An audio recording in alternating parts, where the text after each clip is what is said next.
Hello, everybody, and welcome to episode 9 of News of the Week on the Seahawks Recap Show. How are we all feeling after week 4 of the NFL regular season?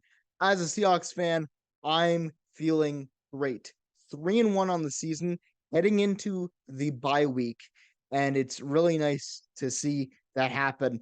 But we got a lot to get to because the name of the episode is quite puzzling and it's early season decisions.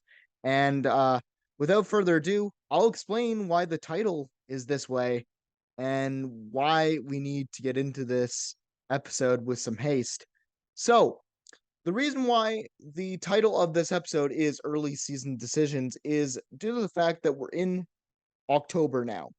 Week 4 to week 8 is all of October. By week 8, which is October 31st, the trade deadline hits. So teams will have to decide in the next 4 games if their team is good enough to push for the playoffs or if they want to just tank the rest of the season and go for a higher draft pick. That's why it's called early season decisions. Let's talk about the week 4 recap of this week.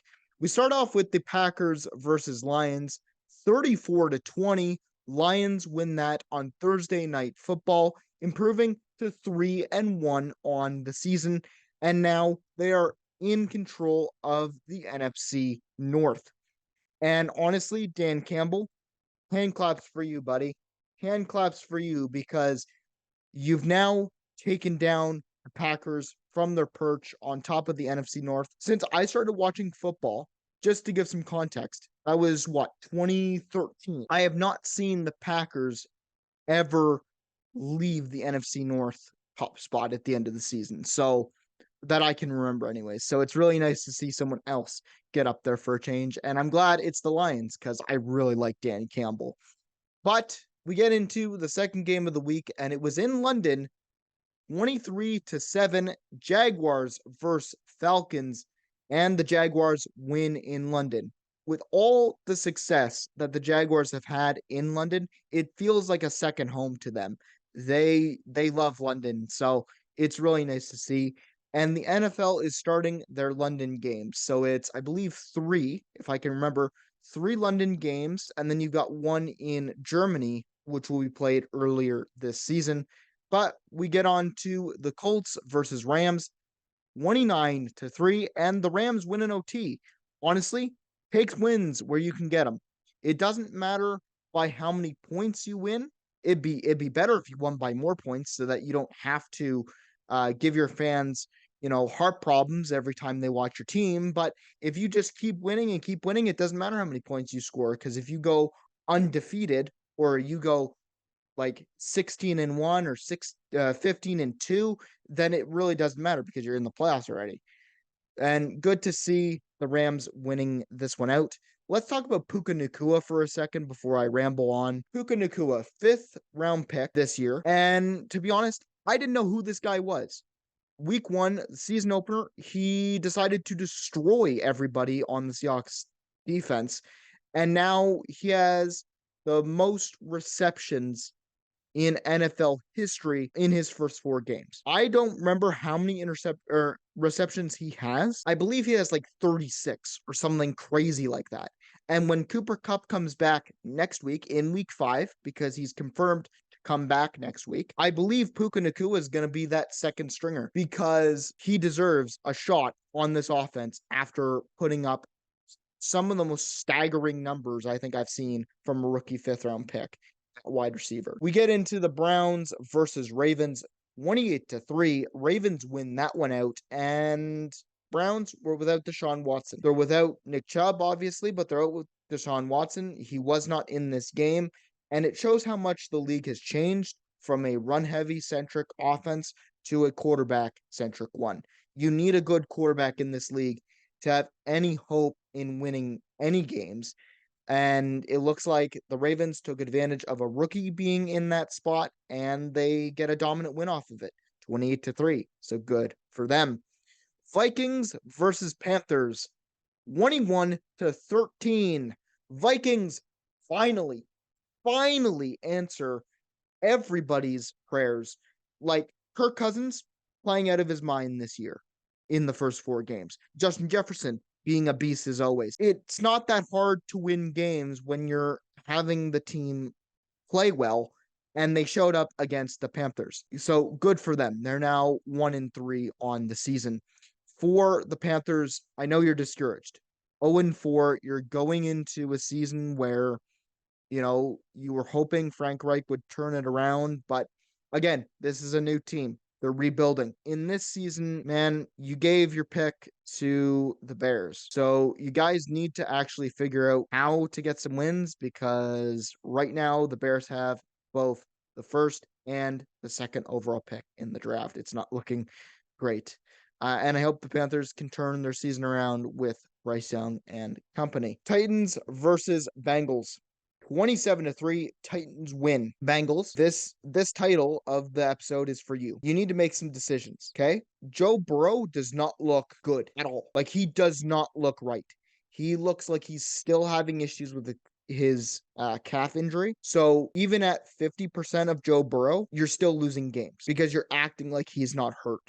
He needs to be out of the game. He needs to sit. You need to make sure that he sits because you do not want to bring him in and have him potentially aggravate more of his injury or get hurt with another one. I would hate to see that happen for the Bengals.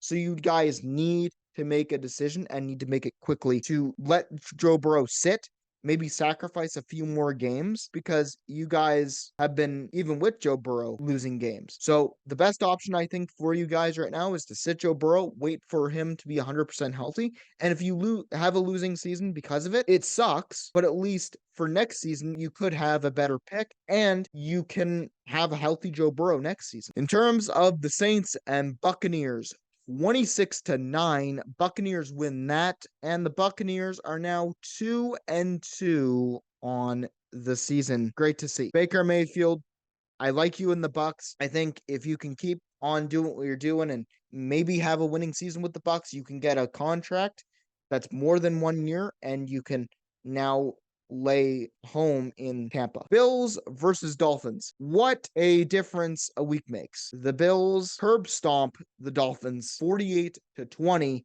Bills win that. And Dolphins, you're 3-1. Okay, don't panic. This is a bump in the road. Okay, you're still an explosive offense in week 5. Bounce back, play angry, and make another dominant win like you did with the Broncos a week ago.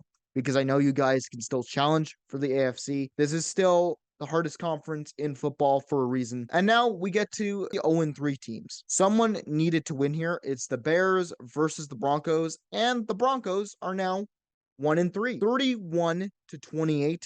Broncos win, and Sean Payton. I know I've been grinding your gears like basically all season because I've been really disappointed in what you've done with the Broncos, but now it's time within the next 4 weeks to get some wins so that you can push for the playoffs. You want to be a playoff team? Now it's time to throw everything in the kitchen sink at these next 4 weeks and potentially make a playoff push. For the Bears, I don't know. You have 2 first-round picks. You have the first 2 picks in the draft. Keep losing then because honestly, you guys, I don't know if you're going to be able to push for the playoffs, but you need to do something. Figure out what you want to do. If you lose one more game, just hold the season because you're not going to fix everything overnight. You know what? I wish you all the best. We get to the Eagles and Commanders, 34-31.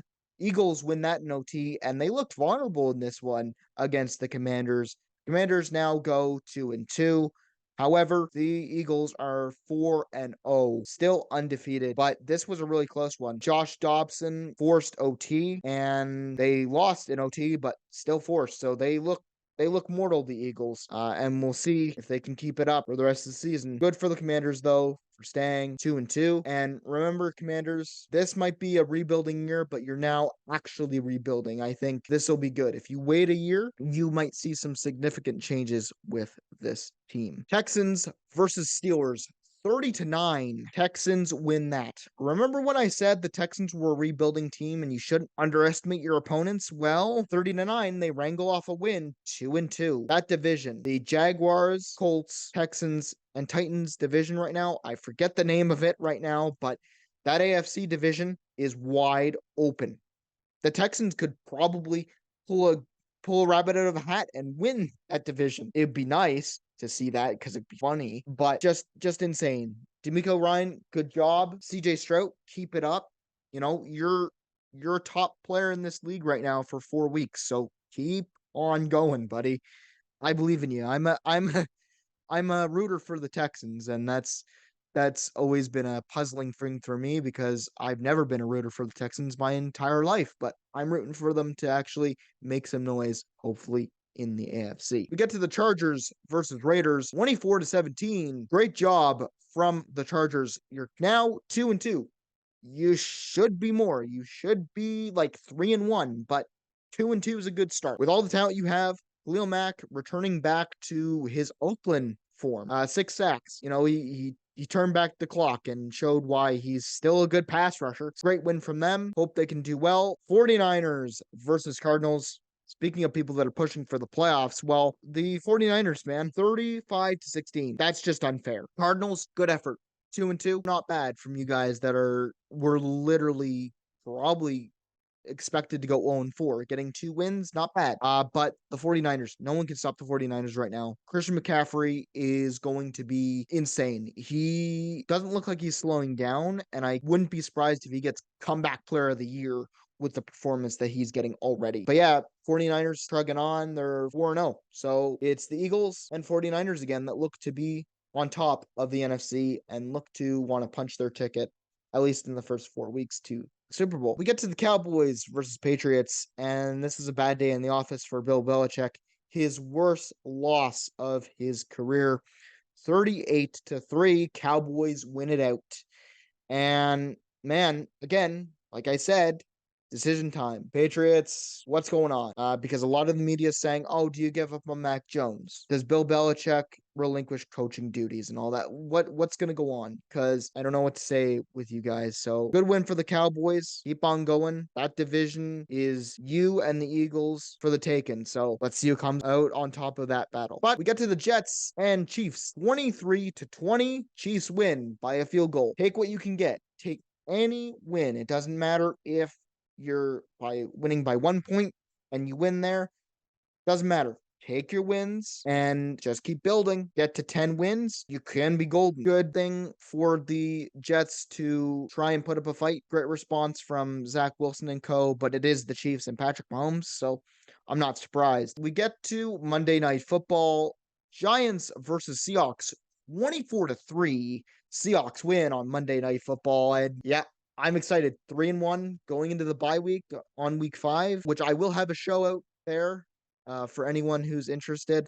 There will be a special bye week show, just me discussing the season so far and how I feel about it, some of my top performers that I've liked watching, and how I feel about the season so far. So stay tuned for that.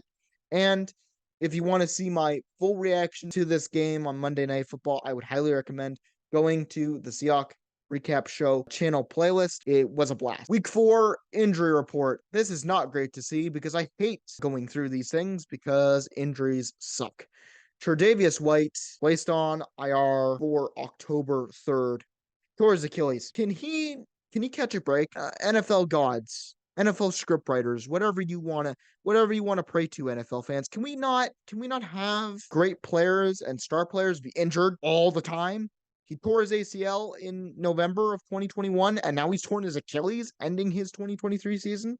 Can we not? I like watching him. I would like to, watch him more, but he's injured. I wish him all the best in his recovery from this injury. And now we get to David Bakhtiari, another one. I like the Packers. All-Pro left tackle is placed on IR September 28th, knee injury. And this is from Ian Rappaport. At minimum, Bakhtiari will miss 4 games. However, it is unclear at this time if he will see the field again this season. So basically, it doesn't look good. His knee after the injury suffered by the Lions, he didn't look great. His knee didn't look great. So we'll see. Worst case scenario, he's out for the season. Best case scenario, he only misses 4 games and comes back trade deadline. And this just sucks for everyone involved. Christian Gonzalez, the top corner prospect of this draft, of this most recent draft, is placed on IR October 4th. He had torn labrum. I hate injuries. I really do. I hate when I see players get injured with season-ending injuries because then they're not at their full strength. The team's not at their full strength. It's not great to have rehab on whatever injury. You could have your career ended by one of these big injuries, and it just really sucks in general for any player that's getting injured. But especially, I hate it when rookies get injured because they're just trying to make a name for themselves. They're literally their first year is where you produce and you need to produce and you need to make a name for yourself. And it really sucks when players get injured and top players too. Like Christian Gonzalez was a top player. He was a top prospect for a reason, and he was really doing really well for the Patriots until this happened. And I wish him all the best in his recovery and hope he comes back in 2025, 2024, 2025. But let's move on to some week 4 movement. And by week 4 movement, I mean trades and releases. JC Jackson goes back to the Patriots.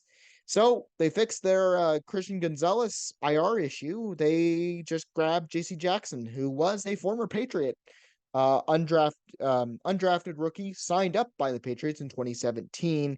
He is now back with the Patriots, going from the Chargers. He had a $82.5 million contract signed in free agency by the Chargers. Played 2 seasons in LA. He had an injury and then came back and only played 7 games for the Chargers in his stint with them. Chargers get a 2025 6th round pick, and Patriots get obviously Jackson and a 2025 7th round pick. For the Chargers, why would you bring him back to the Patriots? He knows the system. He's gonna be like, I wouldn't be surprised if JC Jackson comes in next week on week 5 and he gets defensive player of the week because he knows the system that Bill Belichick runs. He knows that team. So this could be him back in his comfort zone. He's got his contract now that the Patriots couldn't pay at the time, and now he's back. So everything's right with the world. For the Chargers, you got out from under a guy who didn't fit your scheme, who didn't want to play there, who's very disgruntled at playing there, and you get a 6th round pick out of it. So at least you got something out of it instead of having to cut him and watch him go down to free agency. Speaking of trades and big contracts, we get to Randy Gregory, traded from the Broncos to 49ers, $70 million for 5 years, signed that in 2022. And this is the reasoning. With some of Sean Payton's comments, it looks like Denver traded Randy Gregory because of a youth movement. They want their younger players to develop, and they won't have the chance if a veteran is taking up their playing time. And that makes sense. Sean Payton comments on Wednesday that confirms it. He says, something we felt was just best for our team time-wise. That basically means in coach speak, yeah, I didn't make this signing and I wanted to see what we have in the younger crop. We might as well look at developing the younger players and seeing what we have in them. Trade details. Broncos get a 2024 6th round pick, and 49ers just get stronger on the pass rush front with Randy Gregory and a 2024 7th round pick. Hey, 49ers, can you stop getting insane pass rush, please? Where are you put Randy Gregory? Are you going to put him at DN? Or are you going to put him at D tackle? Is it gonna fit in D tackle? Are you going to move Eric Armstead to D tackle? Like, where are you going to put this guy? Because you have Nick Bosa, you have Eric Armstead on the other side of him, and then you have Randy Gregory, and then you have Fred Warner in that middle linebacker spot. Stop. You already have a good pass rush. Why do you need more? And how do you keep getting away with it? The last guy on this list, Chandler Jones. This really sucks because he was released. He had a $51 million contract for 3 years. He's in the 2nd year of that deal. And he was released because of conduct detrimental to the Raiders through his social media. He took shots at Mike McDaniels, the head coach. He took shots at the GM, and he took shots at Mark Davis, the owner. He also was arrested on September 29th after allegedly violating a domestic violence temporary protective order against his girlfriend. Man, just hearing that hurts me because Chandler Jones, for those of you who don't know, he was an Arizona Cardinal before this, and he was one of the best outside linebackers. I think he was on the left in Arizona for that outside linebacking core, and he was one of the best pass rushers I've seen. He was a very good pass rusher. He was a very good run stopper. and he was great. And now seeing him have these mental health issues, seeing him have just issues like legal troubles like this, it blows my mind. And I hope he gets the help he needs. And so do the Raiders. After they released him, they released a statement saying, yeah, we hope he gets the help he needs. It really sucks seeing players. I don't know if this is a CTE related thing or if this is just mental health issues, but he needs to get better. And I hope he gets the help he needs because people are asking, oh, but he's a millionaire. Why doesn't he just go get help himself? Well, sometimes you don't know how to. And I just hope someone gets a hold of him, gives his head a shake and in the formal term and says, you need help, let me help you. Because it really sucks seeing a guy like that go through all this. And I hope we see him in a NFL jersey as soon as he gets better. Moving on, the NFL updates its gambling policies. So this is per Adam Schefter. There now will be increased discipline for gambling on NFL games. Betting on an NFL game is a 1-year suspension. If a player is betting on his own team, it is a 2-year suspension. Any game fixing will result in banishment. This is good. Making this succinct is so good. Making it digestible for the average fan. Like, I'm an average fan. I'm not a hardcore fan. I love my teams. I love the NFL in general. But for someone like me who's kind of just dumb, for lack of a better term, this I understand. Obviously game fixing, betting on your own team, not allowed. That's not okay. This is your job. It's the NFL that you're in. You can't tamper with any games because it just be unjust and unfair if you just throw a game because you want extra money from a betting site. And betting on non NFL sports. This is something I understand why they're doing it to try to not encourage gambling, but then they're also like big into NFL sports books like DraftKings and all that. So I don't understand it, but betting on non-NFL sports from the workplace now will lead to this discipline. First violation is a 2-game suspension without pay. Second violation is 6 games suspension without pay. And third violation is suspension without pay for at least 1 year. And honestly, I get it. I get you don't want gambling of any kind in your organization or in your game, but then you go back on that by getting all this money and getting all this sponsorship stuff from NFL sports books. So it's actually no, it's not it's hypocritical in my eyes to see that. But again, I'm not in the NFL. I'm not Roger Goodell.